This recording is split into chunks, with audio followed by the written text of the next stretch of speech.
Vamos supor, agora, se seu filho é pequeno, é aquele pequenininho, menor da turma, você pode estar se perguntando assim, o que veio primeiro, então, no caso do meu filho, né? O ovo ou a galinha? Ele é pequeno porque ele não come ou ele não come porque ele é pequeno? E aí, eu te falo que se você tem essa dúvida, o ideal é você buscar mesmo uma avaliação médica.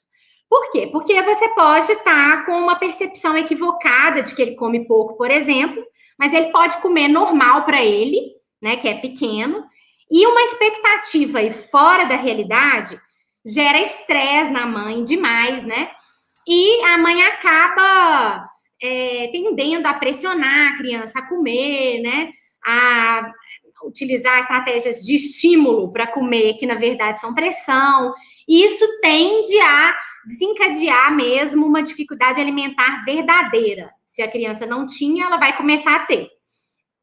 Bom, mas independente de tudo, gente, tudo isso que eu falei, a gente não deve deixar de oferecer aí a melhor alimentação para o nosso filho, né? Para ele alcançar o máximo do potencial dele, porque comer é essencial para criança de qualquer altura, né? Alta, baixa, magra, acima do peso, tá? Então é sempre bom a gente procurar melhorar a alimentação dos nossos filhos, né? Das crianças. Porque a nutrição realmente é um dos pilares essenciais aí para a saúde, né? E o crescimento, como eu falo sempre, o crescimento, ele reflete a saúde da criança. É por isso que é tão importante a gente acompanhar o crescimento. Não é só pesar, medir e falar, tá indo direitinho, comparando com outras crianças. Não é ficar comparando, não é só por comparação que a gente faz isso, né? Por quê? Porque a gente sabe que é uma medida indireta da saúde dela.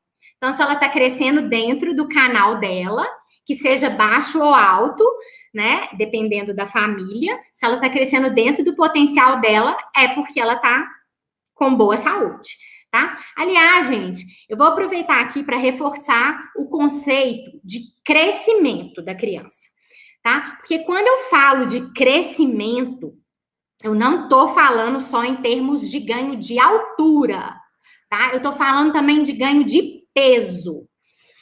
Semana passada mesmo, eu estava atendendo um paciente, uma menina, com meus alunos, lá na Faculdade de Medicina, no ambulatório, e ela estava, essa menina, com sobrepeso, igual tem sido também muito frequente na pandemia, muitas crianças engordaram, algumas não ganharam peso, mas muitas engordaram, né? E essa menina, ela estava acima do peso, mas ela tinha estatura totalmente normal. Inclusive, ela era até alta, né? Como quase todas as crianças acima do peso, são geralmente crianças mais altas.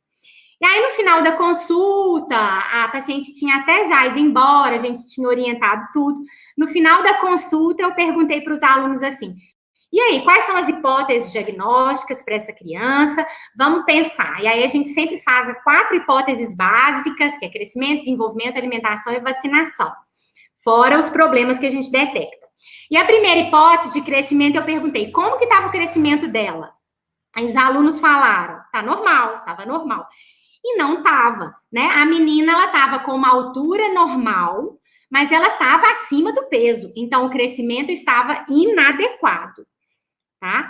Então, uma criança com estatura normal, com velocidade do crescimento normal, mas que está com baixo peso, né, para a altura dela, ou excesso de peso para a altura dela, não está com crescimento normal, tá bom? Além disso, gente, o peso é muito ligado ao ganho de altura, né? O próprio peso, o ganho de peso, afeta o ganho de altura. Que é uma coisa óbvia, olha, crianças com ganho de peso inadequado, né, que não estão ingerindo a quantidade de calorias suficientes, né, podem ter o crescimento em termos de estatura prejudicado, certo? Isso é assim, o corpo, ele poupa energia para as coisas mais prioritárias, vamos dizer assim, para as coisas mais importantes. Então, primeiro, ele privilegia o crescimento cerebral, por exemplo, o desenvolvimento da criança, ela se manter né, viva, né, respirando.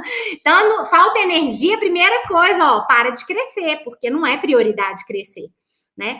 Agora, o excesso de peso, muita gente não sabe, mas o excesso de peso também pode prejudicar a altura da criança.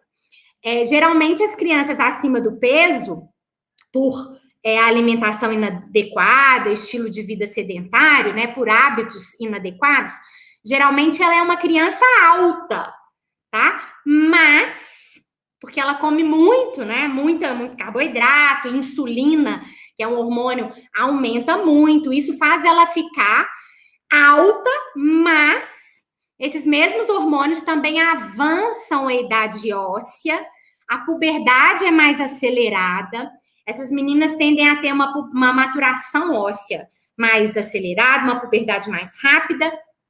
E o que acontece? Elas crescem antes, mas elas param de crescer antes também, né?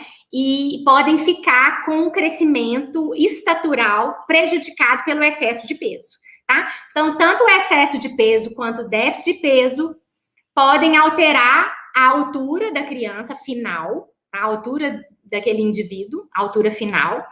E lembrar que sempre quando eu falo de crescimento, eu não estou falando só de crescimento estatural, eu estou falando também dessa questão do ganho de peso, ok? Bom, gente, então, eu queria pedir para vocês deixarem comentários aqui, alguma dúvida, se alguém teve, por favor, deixa aqui, porque aí eu posso responder depois e também me dar ideias para eu fazer outros temas, né? Porque as dúvidas de vocês, eu falo, se uma pessoa está com dúvida nisso, eu preciso explicar mais. Foi o caso dessa live de hoje, né? Que uma pessoa da minha família veio perguntar, mas não é assim? Não é? As crianças não comem porque crescem? E aí, me motivou a estudar e, né, eu já sabia, mas assim, estudar, trazer um artigo novo aqui, e eu acho bem bacana isso, tá bom? Então, se vocês tiverem perguntas, pode colocar aqui, que aí eu respondo, e aí dá mais ideia para eu falar em outras lives, tá bom? Você pode encaminhar essa live para quem você acha que pode se beneficiar desse conteúdo, tá bom? Um beijo, até mais então!